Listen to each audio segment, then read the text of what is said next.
When I was a little boy, I used to say to her, I love you to the moon and down again and around the world and back again.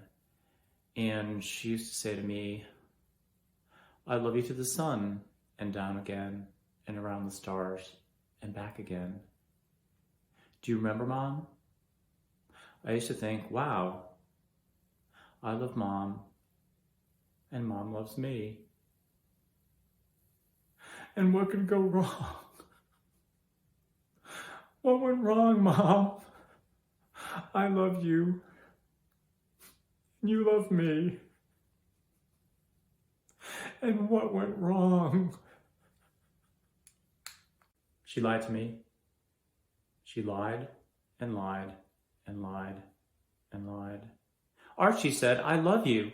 I love you more than life itself. I'll never look at another man. There are no other men. Can't you feel it when I touch you, Art? There'll never be anyone else. Oh, she lied. Do you know how many there were? Do you have any idea? She was like a stray cat. She couldn't pass a trouser without unzipping it. She never loved me, darling. Never. She walked out through the door with her one suitcase. That's what she took to him, her own suitcase. She walked out through the door and left me with you.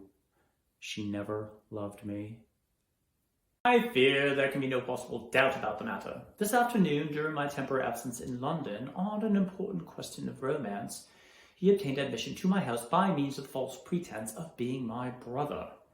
Under an assumed name, he drank, I've just been told by my butler, an entire pint bottle of my best wine I was specifically reserving for myself.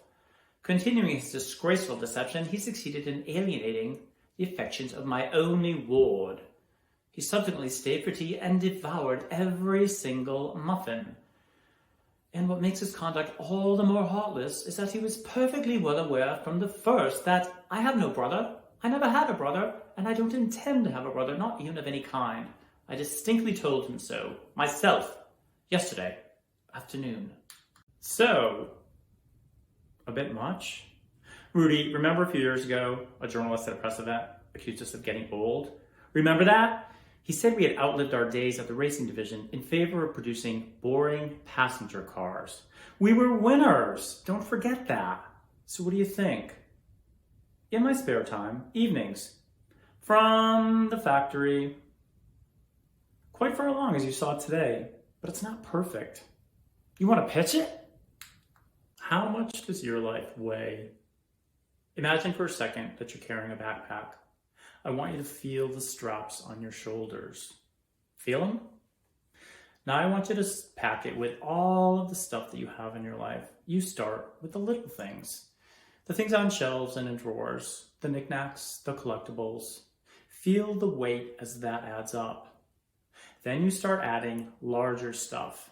Your clothes, tabletop appliances, lamps, linens, your TV. The backpack should be getting pretty heavy by now. And you go bigger.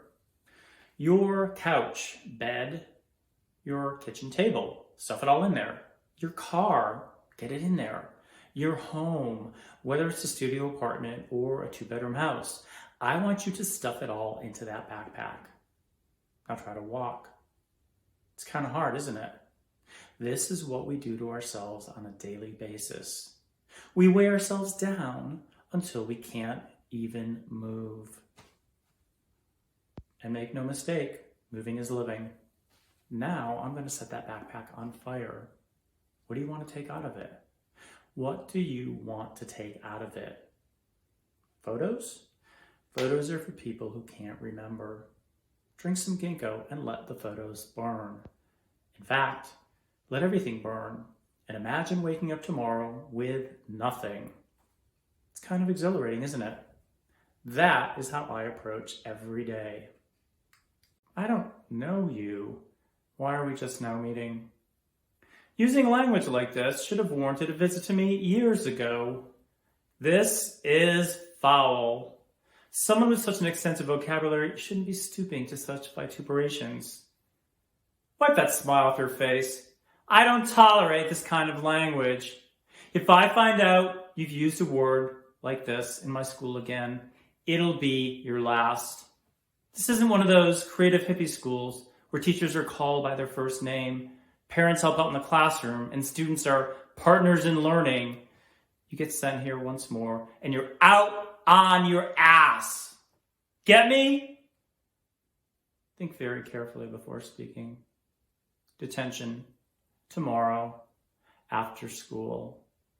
I don't want to see you again. Get out of my office. It's 3 hours since you've met, known, and loved each other. Kiss each other quickly. Look at him. He hesitates. He trembles. Happiness frightens him. How like a man. Oh, Irma, kiss him! Kiss him! When two people who love each other let a single instant wedge itself between them, it grows.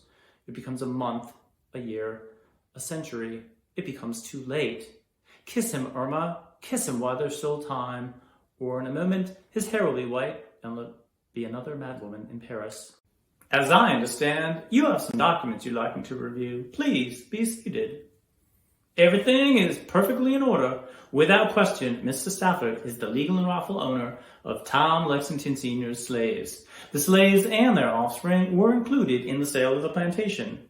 Yes, Daniel has explained the situation. If your father turned a slave over to another party without taking the proper legal channels, then those said slaves would rightfully be owned by Mr. Stafford.